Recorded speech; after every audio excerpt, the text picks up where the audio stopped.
Residents of the Rogue Valley in Medford, Oregon, look up to the skies.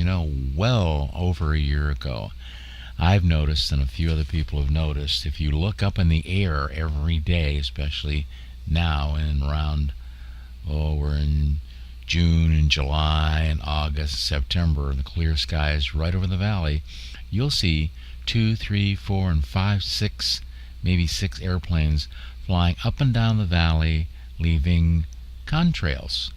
Now, I don't understand this. I've been in the United States Air Force.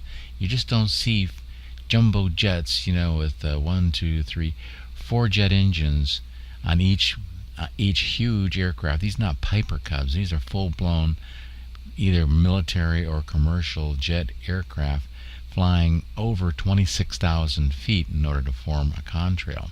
Now, a contrail is a vapor trail.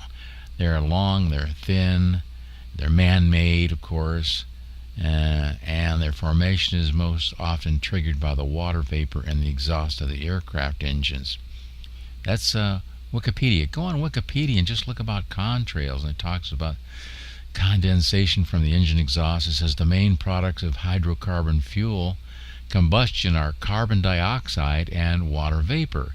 And at high altitudes, this water vapor emerges into a cold environment, and the local increase in water vapor can cause the relative humidity of the air saturation point. So that's what you can see there. You can see this vapor trail. Then this talks about contrails and climate. It says contrails, by affecting the Earth's radiation balance, act as a radiative forcing. Studies have found that contrails trap outgoing long-wave radiation emitted by the Earth and atmosphere, positive radiative forcing, at a greater rate than they reflect incoming solar radiation, negative radiative forcing.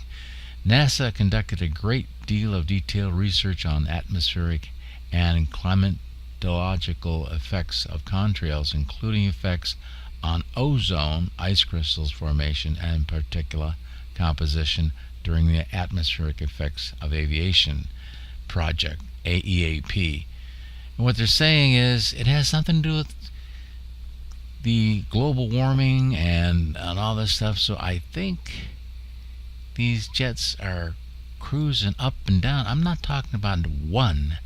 You see 1, and then you see 2, and you see 3, and sometimes I'll see 4 or 5, even 6.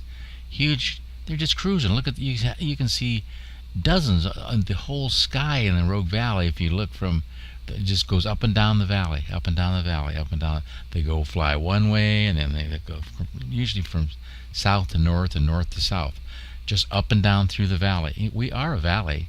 We're a valley like Los Angeles is a basin. And if we have smog, you get stuck in the valley. And whatever they're spreading over there in our air is falling into the valley. So, heads up. I call the Medford airport and I talk with the control tower. They says, gee, we don't know. We don't have any control over aircraft that high. We're just watching local traffic, make sure they take off and land all right. Well, what kind of excuse is that? They don't know what's flying around at 26,000 feet, 5 and 6 airplane at a time, just leaving contrails. Start asking some questions. What is going on here? What are they doing up in our skies, and what are they doing? Is it a government cover-up or something? Are they trying to kill us, or are they trying to hurt us? Hi, it's Dateline, dated July 2014. Killer chemtrails and contrails have been in the Medford Rogue Valley skies for well over a year now. Actual footage of the Medford skies and public information to help you decide.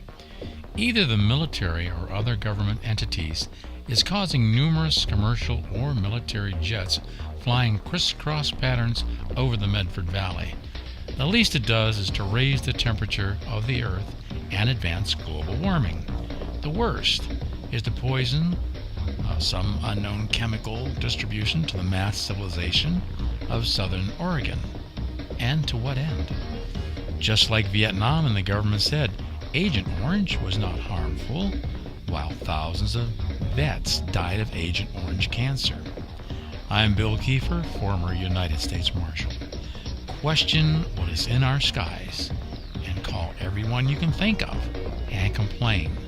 Drought is here, and NASA says it is because of global warming, with all glaciers gone by 2030 or sooner, and drought and death to follow. Believe it or not. I'm Bill Kiefer. Until next time.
It's alive!